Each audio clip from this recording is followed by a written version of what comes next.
Hello, Gemini, Sun, Moon, Rising, and Venus signs. Kamusta kayo? Sana'y nasa mabuti kayong kalagayan. Welcome back po sa Star Tarot. Kung bago kayo dito, welcome din kayo. Thank you sa inyong support.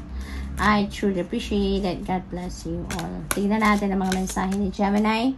We have number 5. Gemini, financial and material changes are on your way. No?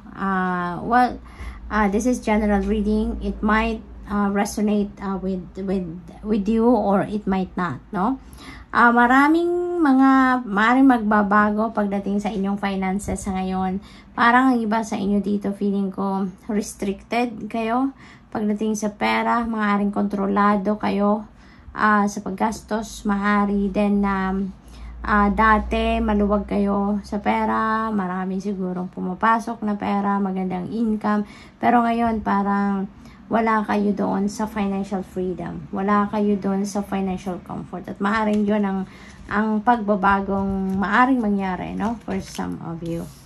Transformation, changes talaga are going to happen sa buhay ninyo. Napakalaking pagbabago ang maaaring mangyari dito. Napakalaki ng wings, no? Ng babae sa card, kaya maaaring bonggang-bongga ang pagbabagong ito, no? For sure, this is positive change, no, na mangyayari. Number 16, yan, disruption. This is sudden changes, no, na mangyayari. Nababalo talaga kayo dito ng new beginning energy, kasi 'di ba pag may nagbabago, merong luma, merong tatalikuran kayo dito and you're heading towards a new beginning. You're heading towards something different. Kaya maaaring yung disruption energy na to is this is a sudden change na mangyayari sa buhay ninyo. This is something na mangyayari na hindi ninyo inaasahan, hindi ninyo ina-expect, hindi ninyo ito initiative, no, na pagbabagong ito. What else? We have number 9, material harvest. Ito na yung magpapabago sa inyong financial landscape. Ito na yung sitwasyon na magpapabago ng inyong sitwasyon pang kaperahan. Ano? Panahon ito ng pag-anin ninyo ng kung ano man ang inyong itinanim. No? This is harvest time. This is you reaping the rewards of your hard work. Kaya this is really a beautiful energy na aanihin nyo na ngayon ang pinaghirapan. This is the time that you are going to experience financial comfort. This is the time that you are going to experience financial freedom, no? Finally. What else? We have number 11. May babalik muna din ang balanse sa buhay ninyo. Ma-experience mo na din yung pagbabago sa iba't ibang area ng sitwasyon ninyo for the better. Kasi mababalanse mo ng lahat. You'd be able to look after various areas of life. Hindi lang sa isa, dalawang bagay or dalawang area ng buhay ninyo ang mapagtutuunan ninyo ng pansin dito, but you'd be able to give other areas of life attention at this time. What else? We have 5. Ayan. So, siguro teacher kayo. Gemini, ang iba sa inyo teacher. Maybe you're a counselor. Maybe you're spiritual guide. Mga ganon, along those lines. Siguro ang trabaho ninyo, career ninyo.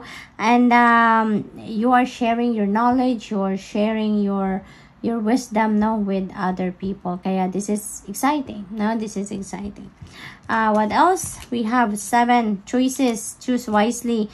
Marami kayong pagpipilian sa ngayon. Maraming options na nasa inyong harapan sa ngayon, Gemini. Kaya this is blessing, no? Maraming opportunity and possibility na maaring dumating, pumasok sa buhay ninyo sa ngayon. Kaya iniimbitahan kayo dito na mamili kayo ng maayos. Choose wisely para nang sa gayon mapunta kayo doon sa kung ano ang best para sa'yo. Hindi na kung ano ang para sa'yo, but yung best, no, para sa'yo. What is meant and is best for you. So, good luck. That's all I have for you for today. Thank you for watching. Love and light. Namaste. Hello, Libra, Sun, Moon, Rising, and Venus signs. Kamusta kayo? Sana po yung nasa mabuti kayong kalagayan. Welcome back po sa Star Tarot. Kung bago kayo dito, welcome din kayo. Thank you sa inyong support. I truly appreciate it. God bless you all po. Libra, paunang mensahe po ninyo ay number 5, conflict and defeat. Maaaring ang iba sa inyo dito may hindi pagkakaintindihan with another person. Maaaring merong pag-uusap na hindi turn out into a good result. Probably din ang iba sa inyo, siguro nag-walk out kayo, no, from someone, maaring ganun. Or probably din na sa inyo nag-walk out, no, ang isang tao, no. Maaring yung kausap ninyo, siguro may nasabi kayong hindi maganda, kaya nag-walk out siya from you. Or maybe may nasabing hindi maganda yung kausap ninyo, kaya nag-walk out kayo sa kanya, no, Libra. We have number 4, authority. This is about stability. Kaya maaaring ang iba sa inyo siguro is focusing on laying a solid foundation, pagdating sa inyong money, career, and finances, family and relationships. Maaaring ang security and stability ninyo regarding those areas ngayon ang bibigyan ninyo ng mas maraming oras, panahon, atensyon. Probably din na kayo ay merong siguro transactions or pakikipag-usap sa person of authority, no, maaaring with someone na mataas ang katungkulan sa trabaho, something like that, no. Probably din ang iba sa inyo dito siguro is going to be a father na magiging tatay na siguro ang iba sa inyo dito, Libra. Another number 4, so this is synchronicity, Libra. We have 2 4s, so that is synchronicity. Please look up for the meaning of number 44 po for more guidance, okay? Rest and rejuvenate. Libra, yan ang panawagan din sa inyo at this time. Siguro, pagod na kayo. Maaaring may emotional, na din kayo, burden, physical burden. Siguro, pagod na kayo physically, mentally, and emotionally. Kaya kailangan po ninyo na mag-step back muna kayo sa kung ano man ang nagkakos ng burden na ito sa inyo para kayo ay makapagpahinga, makapag-rejuvenate, and makapag-recharge, no? So, that is really necessary for you dahil kailangan natin yan. Kailangan ng balanse sa buhay natin, Libra. Kailangan natin na magpahinga so that you can also relax all your senses, makapag-relax din ang inyong buong katawan. Nang sa gayon, maging malakas muli kayo, makapag-replenish kayo ng lost energy ninyo, may balik ninyo sarili ninyo sa sentro, and with that, you'd be ready, for the next day's challenges.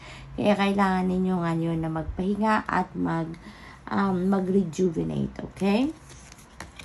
We have light. This is really good. Mababalot kayo ng liwanag, magiging positibo ang mga sitwasyon, ang lahat sa buhay ninyo, Libra. Okay? Maaari din ang iba sa inyo sa ngayon ay magkakaroon ng kalinawan, no, sa inyong isipan. Kung meron kayong mga problema, siguro this is the time also na yan ay unti-unting mawawala na, kukupas na din, kung anong problema, dahil mas mangingibabaw, no, sa inyo ang liwanag, mas mangingibabaw ang positivity and hope, no? So, good luck to that, Libra. We have number 5. Do we have another synchronicity dito, Libra? We have number 5 as well. So, aside from 44, please also look up for the meaning of number 55, okay? For more guidance. So, what else? Meron din tayong number 4. Wow! So, another synchronicity dito, Libra. Punong-puno kayo ng synchronicity. Napakadaming mensahe on the side ng spirit sa inyo ngayon. We have angel number 444 as well. So, pakitignan din po ninyo yan. So, dito pala sa number 5, may mga pagbabagong magaganap din sa buhay ninyo regarding pera, no? Regarding material na bagay, mga ganap sa buhay ninyo. Siguro, ang iba sa inyo dito, pagdating sa pera, siguro restricted kayo. Maaaring pagdating sa pera, parang siguro hindi kayo, wala sigurong financial freedom kayo na nararanasan sa ngayon. Maybe may financial constraints na pinagdadaanan ang iba sa inyo dito. But since this is number 5, there is material change, financial change. So most likely, mababago na din ang lahat. Mapapawi na kung ano man ang problema ninyo pagdating sa pera, no? Lalo na nandito katabi niya si light energy, kaya magbabago ang inyong sitwasyon, mas magiging na kayo ngayon, prosperous in abundance pagdating ng breakthrough na ito, no? Dito naman sa firm foundation, parang ito din yung magiging focus ninyo sa ngayon. Ang magiging pinaka-focus siguro talaga ng karamihan sa inyo dito, Libra, is your foundation pagdating sa inyong major areas, no? Money, career, finances, family and relationships, with the firm foundation dito. So siguro yung stability talaga and security ang pagpupukusan ninyo sa ngayon. Yun ang paglalagyan ninyo ng mas maraming oras at this time, Libra, no? What else? We have number 3. Dito naman, this is recognition and reward. Ayan. So, most likely, meron ditong tagumpay kayo na makakamit, no? Meron recognition, merong financial reward siguro na kasama, no, ang recognition na to. Finally, mapagtatagumpayan ninyo kung ano man yung effort, no, na ginawa ninyo, or yung sipag, tiyaga, dedication, commitment na ginawa ninyo related, no, sa inyong trabaho or career or negosyo. So, good luck, Libra, and that's all I have for you for today. Thank you for watching. Love and light. Namaste. Hello, Aquarius, Sun, Moon, Rising, and Venus signs. Kamusta kayo? Sana po nasa mabuti kayong kalagayan. Welcome back po sa Star Tarot. Kung bago kayo dito, welcome din kayo. Thank you sa inyong support. I truly appreciate it. God bless you all. Pauna mensahe ni Aquarius ay number 8. Positive movement forward. Ayan. So, Aquarius, maybe you are heading towards the light. No, you are heading towards whatever is positive. So this is really good kasi papunta ka sa liwanag, papunta ka sa tagumpay, papunta ka sa happiness, no? Yun ang track, no, na tinatahak ninyo sa ngayon or tatahakin pa lang. We have another 8. This is a beautiful synchronicity dito. Aquarius, you have double 8. And number 8 resonates with material and financial success. That is infinity as well. So, maganda, no? Napakasagana siguro na magiging buhay ninyo at this time. So, please look up for the meaning of number 88 po for more guidance. Dito naman sa power energy, maybe you are going to reclaim your power, no? Babawiin na ninyo ngayon ang kapangyarihan ninyo. Siguro, you are also going to display your personal power around this time. Kasi siguro, in the past, no, mga nakaraang araw, mga nakaraang pagkakataon, maybe hindi ninyo yan ipapakita because you are being dictated by someone or by another person, ano? Pero ngayon you are going to display your own personal power. What else? We have number 9, solitude. May kailangan kayong pagmuni-munihan, may kailangan kayong pag-isipan, pagnilay-nilayan, ano? Sa ngayon, posible na siguro sobra kayong busy, sobra kayong preoccupied, kaya kailangan ninyo na mag-solitude para ma-access ninyo yung mga guidance para sa inyo ng universe. Possibly din na kailangan ninyo na magpahinga, kailangan ninyo na mag-relax, mag-replenish, no, ng inyong lost energy. That's why kailangan ninyo na mapag-isa muna, kailangan ninyo na mag-spend time by yourself, okay? Para makabawi kayo, maka-replenish kayo ng lost energy ninyo. We have number 5, ayan, Aquarius. Dito naman sa number 5, maaaring ang iba sa inyo dito is teacher siguro kayo, no? Maybe you are sharing your wisdom and your lessons learned, no, sa buhay ninyo in the past. Kaya maaring ngayon ito yung trabaho ninyo, or maaring ito yung career ninyo, no, na nagtuturo kayo, or maybe you are a mentor, life coach, advisor, mga ganon, no? So good luck to that. We have number 6. Napakaganda naman ito. Opportunity ito para sa inyo, para magkaroon kayo ng isang masaya, mapagmahal at harmonious na relationship. Kung wala pa kayo doon sa established relationship na stage, maaari ngayon magkakaroon pa lang kayo, or mapapasok pa lang siguro kayo sa isang romantic and love relationship, no? And that relationship is going to be very loving, harmonious, masaya yung ganon. Kung nasa established relationship na din naman kayo dito, Aquarius, napakaganda rin ito kasi maaaring mag-level up na din ang iyong relasyon into a very harmonious and siguro and loving relationship. Maaari din dito na magiging masayang-masaya at mas closer kayo sa bawat isa. Maaring may kasalan ditong magaganap for some of you, or maybe engagement, no? What else? We have number 5. Wow, so this is another synchronicity. We have number 5 and number 5 dito, so we have number 55. I suggest also, please look up for the meaning of number 55 for more guidance. Maaring ang iba sa inyo dito, may mga obstacles and challenges na mararanasan or nararanasan siguro sa ngayon in terms of relationships, no? Maaaring yan ay related sa inyong relationship, no, na mga obstacles and challenges. But, you know, this is number 5, no? And number 5 resonates with change. Kaya merong pagbabago na magaganap dyan. And that is for the better, no?